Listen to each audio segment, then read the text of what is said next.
What's going on, fellas? We're gonna try something a little new, which is doing these question answering videos that I've always done, but answering less questions per video and doing the videos at a greater frequency. I just wanna kind of gauge whether you guys like these more, whether you like them less, just kind of gauge the general communal response. As always, I will periodically put up a community post where I'm asking for questions, and I will try to work my way through the majority of them. So we're gonna go through, I think, 3 questions today, see how long that works out, see if you guys like these shorter format ones, or if you like the kind of marathon style question videos.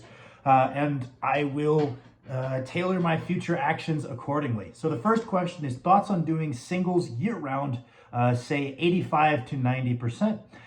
Even during hypertrophy phases. Unless you are consistently taking singles at 90% plus, it seems like it could be worth doing to maintain specificity without incurring too high of a fatigue cost. So that's a fair question, right? Can it be done? Absolutely, it can be done. Should it be done? It depends on the person, right? So I think the first thing we're going to look at is once someone achieves a certain level of kind of mechanical efficiency within a lift, something like this becomes a lot more viable. And that's why you'll see some high level lifters kind of work off of a single seemingly year round, right? That single does back down past 90%, as you did observe that 85 to 90% range, to where it's not going to be so taxing that maybe it's taking away from their volume work, but it is backed off pretty significantly, right? So if we look at Jesus Oliveira, the current best tested super heavyweight, at the beginning of his preparations for this most recent back-to-back meets, right, he was backing all the way down to an 80% single, right? He's a 1,000-pound squatter, so that's still 800 pounds, but that backing down does come back quite a ways. So that would be my first thing is, can it be done? Yes, but I would like to see someone reach a certain level of kind of generalized efficiency before we're looking at those 85% singles on a weekly basis. And then the second question is, do you really need to, right? So we have this specific skill of expressing a single. Absolutely. Being good at that is the essence of being good at powerlifting, right? But when do we need to be good at singles? Well, hypothetically, only on the platform. We don't necessarily need to be skilled at singles at any time other than that. So let's say we build up a base of sets of 5, for example, right? We have a certain level of strength that we could potentially express as a 1RM. And then we have a certain number of weeks that it might take us to kind of develop the skill qualities and the neural qualities that would allow us to show the most we built with those 5s. Some people that might only take 2 weeks if they're quite good at singles, and just continuing to do singles after that is just kind of maintaining their level of neural efficiency and skill. Some people that might take 6-7 weeks of singles to kind of get a feel for those upper end weights and execute them well. Maybe they're a bit of a head case, whatever it may be, right? So depending on how many weeks it takes you to retrain that skill quality, it kind of takes away really the reason you would want to be doing the singles in the hypertrophy phase to begin with. If it only takes you 3-4 weeks, why take that focus or energy or mental clarity away from the rep sets during a hypertrophy phase to hit a single if you know you could retrain it in 3-4 weeks as you approach when either a test in training for a 1RM, let's say you need to include that 4 weeks of singles, 6 weeks of singles. If you've got a 10-week training cycle, you know it takes you 6 weeks to kind of get that skill completely remastered.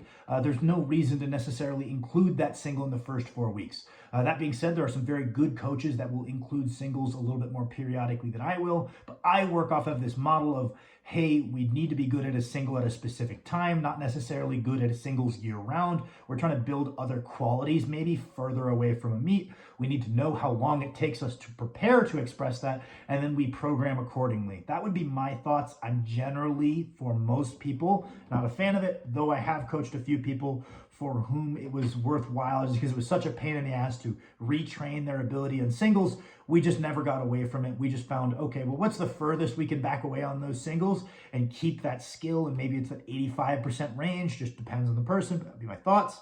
The next question, what are your thoughts on training with a common cold? Should I train and push through it? through the sets, or should I, rest up? So this is a very good question. We're going to get the big moral question out of the way really quick, which is it's probably kind of douchey to go get other people sick because you're hardcore and you don't want to rest, right? That being said, I would be bold-faced lying to you guys if I said that I haven't gone to the gym while sick. I went to my college gym while sick quite a few times because generally speaking, I'm going to train, rain or shine, I'm going to train. If you're going to do this, at least have the common courtesy to stay a little bit further away from people, to wipe down your equipment, right? Stuff like that. In a perfect world, let's just say I'm going to answer this question as if we all have home gyms as I do now. If it's just a common cold, right, we're not on death's door, we're not really putting our health at much risk, we can kind of look at this two different ways. Two things are going to happen, right? One is that we kind of take that time off of exercise, which means because our recovery from a cold and our recovery from training are kind of drawing from the same pool, they're kind of taking up the same resources. If we take that time off training, we will get over the cold quicker and then we can return to training, or vice versa. Let's say we do not back off of training, we are going to be sick for a little bit longer because we're kind of drawing from the same resources. What I would tell you is that they can both work well. There are very high level lifters who take both approaches.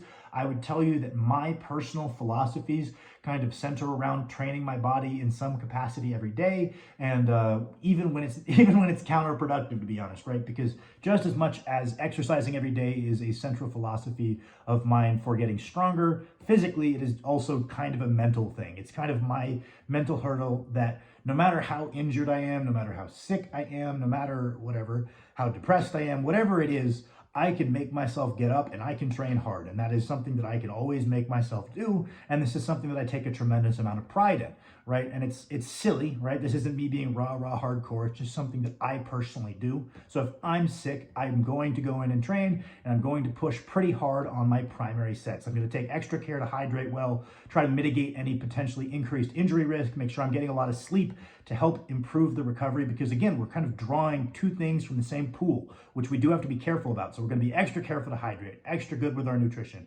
good with our electrolytes. We're going to try to sleep extra, but I'm going to go hard on my main stuff. That's just how I approach it. I know I will be sick for a little bit longer, but then I might tailor off some of my accessory work. I might either decrease my intensity on it, or I might skip it altogether, just because I know everything is being drawn from that same pool. I did kind of prove to myself that I was ready to go train no matter how shitty I felt.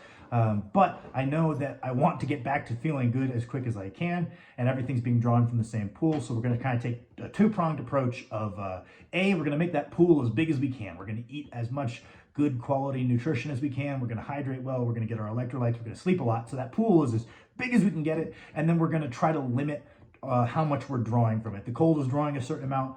The hard main training is drawing a certain amount. Let's not add on a shit ton of hypertrophy work just for a couple of days. And that would be my personal approach. So I think this video is probably already, I'm just going to guess, like 5 minutes. So that I'm going to try this as a length. I'm going to do these a lot more often. If this is the length, let me know what you guys think. So that was 2 questions for the day. So we'll probably average 2 to 3, depending on how in-depth the questions are. Thank you.